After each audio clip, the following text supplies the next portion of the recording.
Assalamualaikum warahmatullahi wabarakatuh. Salam Om Swastiastu, Namo Buddhaya, dan salam kebajikan bagi kita semua.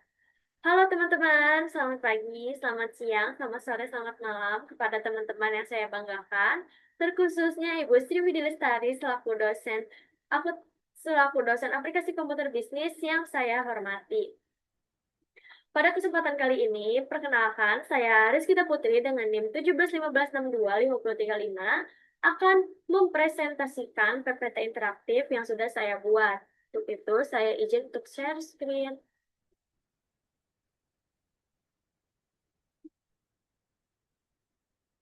Ya, teman-teman.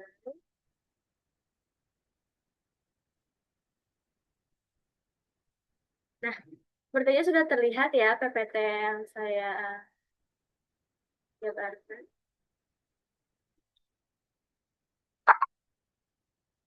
Oke, yang pertama adalah kita harus mengenal judul dari presentasi kali ini, yaitu mengenal 5 kelompok akun dalam akuntansi. Langsung saja kita start. Nah, berikut ada beberapa daftar isi yang sudah saya buat. Ada pembuka, ada definisi dan tujuan akun, ada tujuan belajar, ada materi inti, ada analisis sederhana, ada aturan saldo normal, ada latihan soal, video pembelajaran, analisis study case, kesimpulan, kuis, profil penulis, dan disertai dengan penutup. Oke, pada materi pertama kita akan mulai dengan pembuka terlebih dahulu.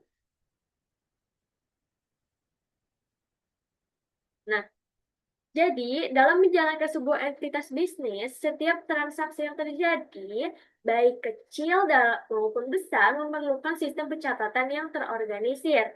Tanpa adanya struktur yang jelas, data keuangan hanya akan menjadi tumpukan angka yang tidak memiliki makna.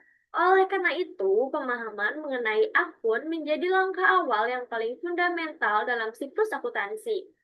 Nah, presentasi kali ini akan membedah secara mendalam mengenai 5 kelompok akun pertama, karakteristiknya, serta bagaimana setiap akun tersebut berinteraksi berdasarkan persamaan dasar akuntansi, yaitu aset sama dengan liabilitas plus equity.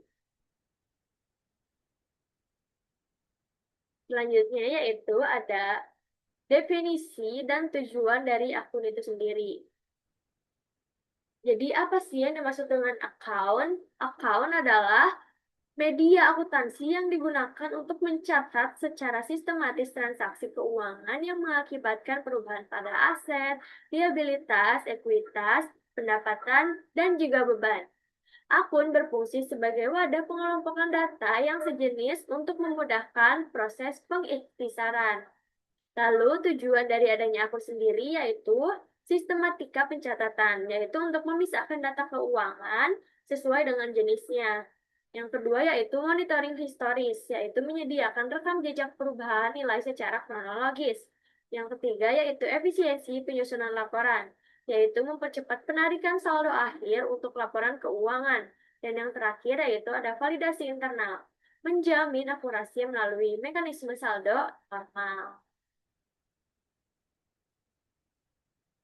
Selanjutnya yaitu ada tujuan dari pembelajaran. Tujuan dari pembelajaran ini yang pasti adalah kita bisa mengidentifikasi 5 kelompok akun utama dalam akuntansi. Yang kedua yaitu memahami posisi normal, debit atau kredit dari masing-masing akun. Dan yang ketiga yaitu membedakan karakteristik tiap kelompok akun secara sederhana. Nah, selanjutnya kita akan masuk ke materi inti, di mana ini adalah 5 kelompok akun utama dalam akuntansi, yaitu ada aset atau harta, ada utang atau kewajiban, ada modal atau ekuitas, ada pendapatan, serta beban. Kita mulai dari aset atau harta terlebih dahulu. Nah, jadi apa sih yang dimaksud dengan aset? Aset adalah kekayaan yang dimiliki oleh perusahaan. Dalam akuntansi, aset itu dibagi berdasarkan likuiditasnya atau seberapa cepat bisa jadi uang tunai. Secara garis besar itu dibagi dalam 3 kategori ya teman-teman. Yang pertama yaitu ada aset lancar atau current asset. Aset ini itu yang masa pakainya kurang dari 1 tahun.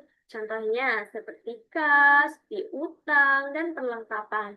Yang kedua yaitu ada aset non Tetap atau aset non-current asset, aset fisik yang digunakan untuk operasional jangka panjang, biasanya tidak untuk dijual, dan masa pakainya lebih dari 1 tahun. Nah, itu ada tanah dan bangunan, ada kendaraan atau mesin, serta peralatan.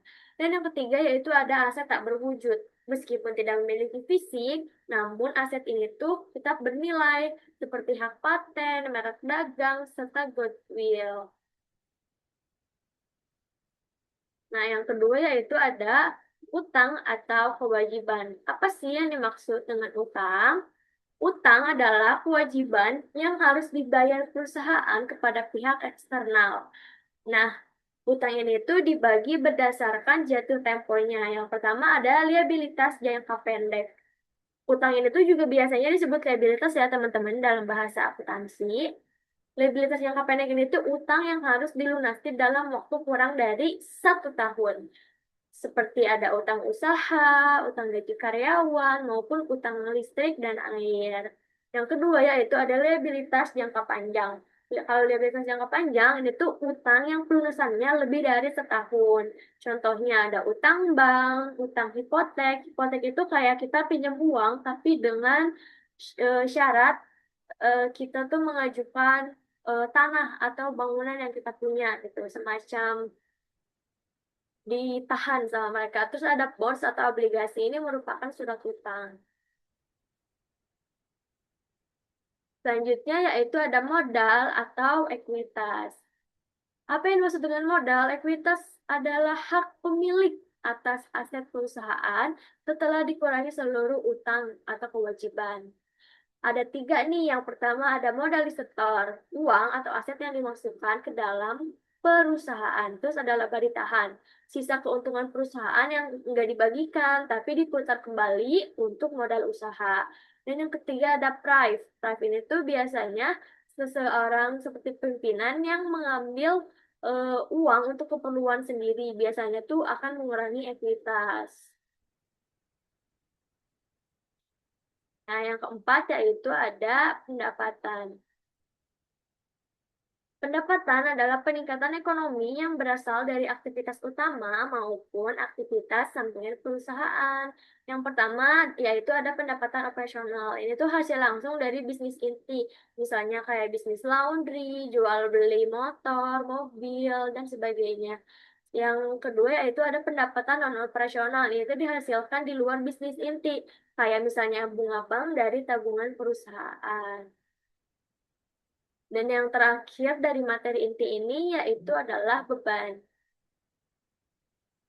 Apa itu beban? Beban adalah biaya yang harus dikeluarkan untuk mendukung operasional agar bisa menghasilkan pendapatan. Ada dua jenis nih. Yang pertama beban operasional, yaitu terkait langsung dengan kegiatan usaha. Misalnya beban gaji karyawan, beban iklan, beban sewa tempat, kayak gitu. Terus ini ada beban non-operasional, tidak terkait langsung dengan kegiatan utama. Misalnya beban bunga bank, kalau kita ngutang itu kan ada bunganya. Nah, itu. Terus ada beban kerugian selisih kurs. Oke, materi inti udah selesai. Kita lanjut ke analogi sederhana. Nah, intinya tuh aset adalah apa yang kita punya. Kalau liabilitas adalah apa yang kita pinjam. Kalau ekuitas adalah apa yang benar-benar kita miliki setelah aset dikurangi dengan kewajiban. Sementara pendapatan adalah apa yang kita hasilkan, outcome-nya. Sementara beban adalah apa yang kita korbankan. Walaupun kita korbankan, ini itu akan menghasilkan pendapatan nantinya.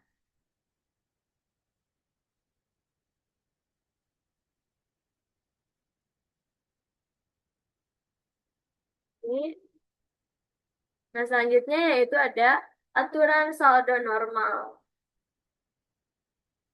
Nah, ini tuh ada istilahnya yaitu ALEB B. ALEB B itu aset, liabilitas, ekuitas, pendapatan, dan beban. Nih, aset, liabilitas, ekuitas, pendapatan, dan beban. Kita Tutup tiga jari yang ini. Nah, ini aset dan pendapatan ini tuh saldo normalnya ada di debit. Sementara liabilitas, ekuitas, dan pendapatan ini tuh saldo normalnya ada di kredit. Kalian cukup pahami itu. Nanti selanjutnya bakal lebih mudah buat mengidentifikasi akun-akun dalam kotasi ini. Nah, selanjutnya yaitu ada latihan soal. Di sini aku bikin latihan soalnya tuh berbentuk kayak saling menjodohkan gitu ya. Yang pertama nih, tagihan listrik dan air kantor yang sudah dibayar, itu maksudnya kemana? Betul, maksudnya ke beban. Selanjutnya yaitu ada peralatan mesin yang digunakan untuk produksi, maksudnya ke mesin. Kemana? Ke aset, betul. Selanjutnya yaitu ada uang yang diterima dari pelanggan atau piutang. Piutang nih, maksudnya kemana nih? Piutang. Ke A, aset. Terus ada pinjaman dana ke bank dengan jaminan gedung. Seperti yang tadi, ini hipotek. Berarti maksudnya ke liabilitas. Dan yang terakhir yaitu adalah penerimaan uang hasil penjualan jasa ke konsumen. Maksudnya kemana nih? Penerimaan uang. Berarti kita mendapatkan pendapatan. Oke, good job teman-teman. Selanjutnya ada video pembelajaran. Nah, di sini ada dua ya guys video pembelajarannya. Mungkin untuk selanjutnya kalian bisa nonton di YouTube-nya langsung, biar lebih paham.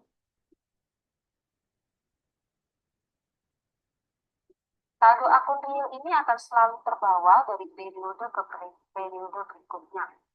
Nah, yang termasuk kategori dalam akun real adalah harta, utang, dan modal. Sedangkan akun nominal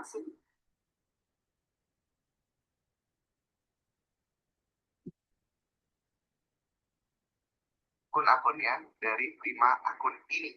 Nah, harta, utang, dan modal itu maksudnya ke akun real, sementara pendapatan dan beban maksudnya ke akun itu ada akun yang mungkin muncul. Nanti kalian bakal ngerti setelah belajar ini. Akan dijelaskan oleh rekan saya yang lain. Selanjutnya yaitu ada analisis study case. Nah, itu study case copy risk kita. Iya, betul nama saya sendiri. Yang pertama yaitu risk kita menyetorkan tabungan pribadinya sebesar 10 juta ke kas kedai. Berarti ini masuknya ke modal. Oke, biar mempersingkat waktu, kita langsung aja lihat kunci jawabannya ya, teman-teman.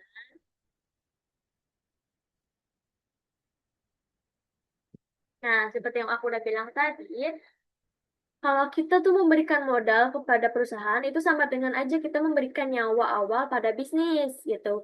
Berarti, kalau misalnya kita menerima modal, kas kita otomatis bertambah. Dan modal atau pemilik juga ikutan bertambah. Logikanya tuh kayak aset perusahaan tuh muncul karena adanya hak kepemilikan dari kita sebagai ownernya.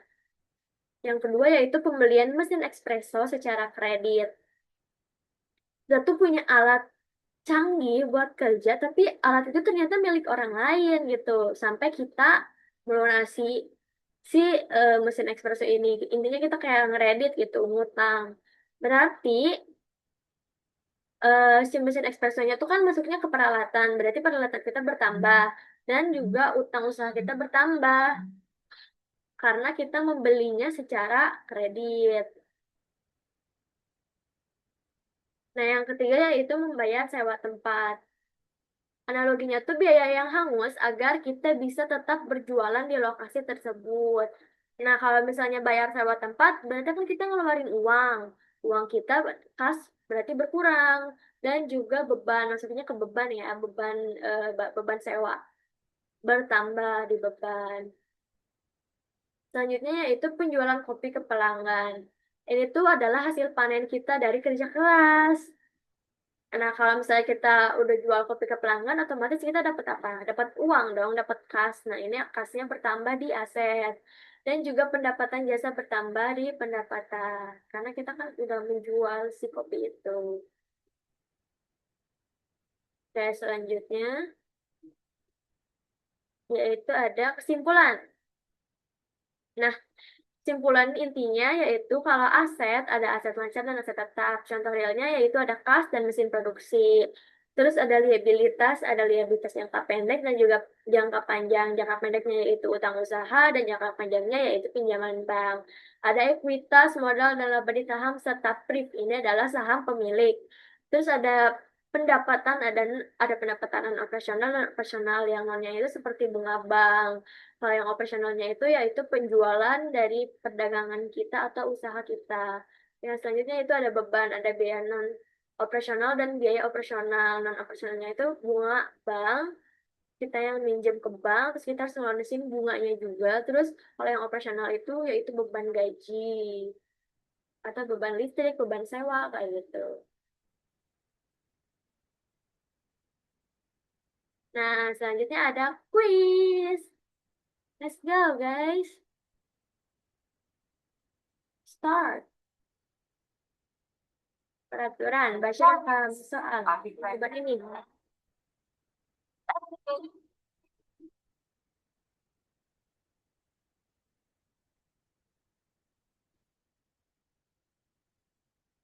Baca ya.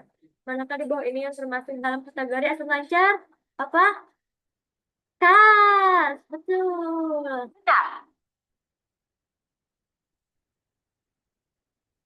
Nah, kenapa jawabannya kas? Karena kas itu merupakan aset lancar, harta yang paling liquid atau mudah dicairkan atau akan habis dan terpakai dalam siklus akuntansi selama 1 tahun.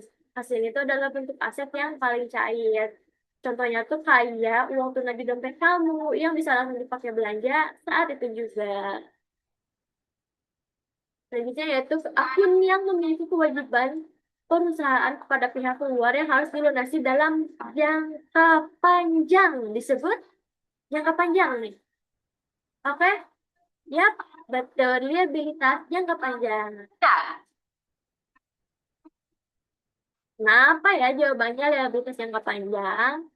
Karena itu berarti utang. Kalau kita pelunasannya lebih dari 1 tahun, maka diklasifikasikan sebagai utang jangka panjang. Contohnya tuh kayak cicilan KPR rumah atau kredit mobil yang butuh waktu bertahun-tahun untuk lunas. Selanjutnya yaitu, manakah dari akun berikut yang saldo normalnya berada di posisi kredit? Ayo, apa? Ah, Prif? Yang benar, Prif. Coba kita lihat jawabannya. Wah, salah guys. Berarti bukan Prif ya. Apa itu? Jawaban yang benar adalah pendapatan jasa. Seperti yang aku ingat tadi ya, yang tadi.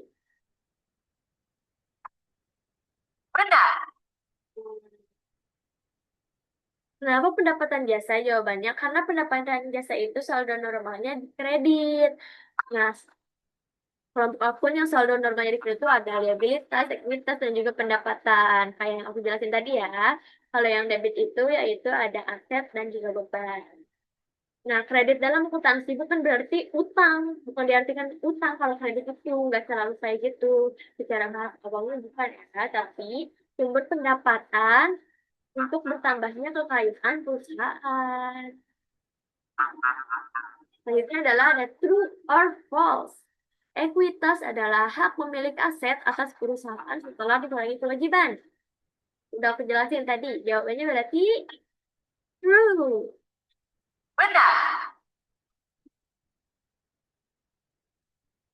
Kenapa true? Karena ekuitas itu adalah nilai bersih perusahaan yang benar-benar milik pemilik. Misalnya kita punya motor 20 juta, tapi kita tuh ngutang di bank 5 juta.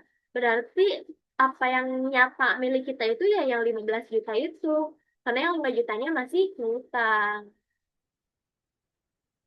Selanjutnya, true or false? Akun piutang usaha diklasifikasikan ke dalam kelompok akun pendapatan. Piutang usaha.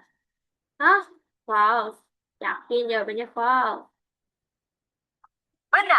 Yeay, benar. Enggak, guys. Ternyata jawabannya false. Salah. Kayaknya error deh ini. Penjelasannya yaitu piutang usaha itu adalah aset lancar atau hak tagih yang tercantum di neraca mewakili uang yang akan diterima. Kalau pendapatan itu adalah hasil penjualan yang tercantum di laporan laba rugi, mewakili nilai transaksi yang sudah terjadi. Jadi analoginya itu seperti teman yang pinjam uang kita. Kalaupun uangnya belum di tangan kita, secara hukum tuh itu adalah harta milik kita yang dititipkan kepada orang lain. Gitu.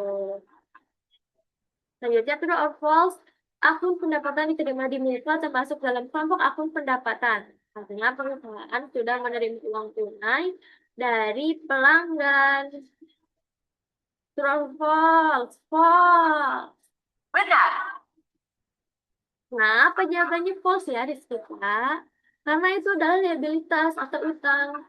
Artinya kita berhak buat nyebutnya pendapatan sampai kita menyelesaikan pekerjaan kita. Karena kalau kita udah ambil uangnya tapi belum kerja, maka kita punya utang jasa. Analoginya tuh kayak misalnya nih kamu seorang fotografer, terus kalian tuh membayar uang muka sebesar 1 juta, tapi pemotongannya tuh baru dilakukan bulan depan. Nah, uang itu tuh adalah masuknya ke dalam utang, utang jasa. Karena kalau kita nggak datang saat hari pemotretan, berarti kita wajib mengembalikan uang tersebut. Yeay, good job teman-teman.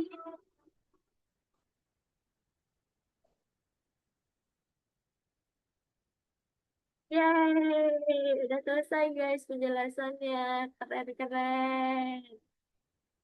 Setelah itu kita masuk ke bagian profil penulis saya sendiri. Halo teman-teman, perkenalkan lagi sekali lagi saya Rizkyta Putri dengan NIM 1715625035 dari program studi pendidikan akuntansi dan dosen pengampu Sri Widya Lestari SPDMPD dari Universitas Negeri Jakarta. Saya merupakan mahasiswa aktif semester 2 atau angkatan 2025 yang berfokus pada penguasaan konsep dasar akuntansi dan pengembangan metode edukasi yang efektif. Saya memiliki minat besar dalam menyederhanakan materi keuangan yang kompleks agar lebih mudah dipahami secara logis oleh pemula.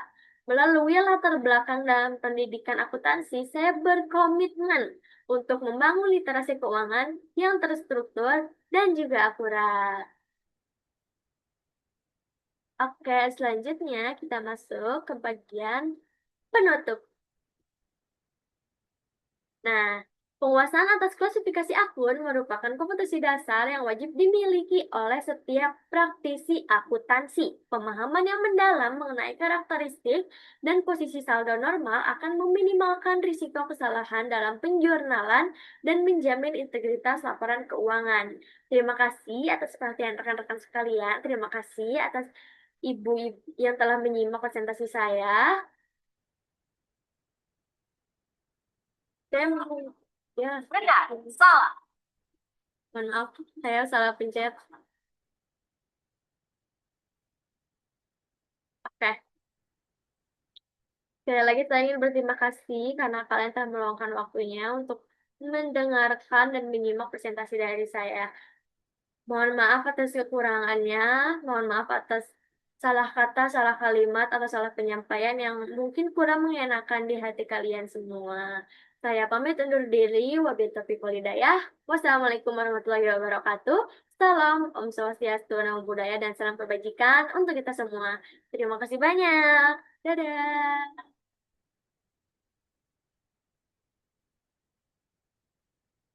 See you.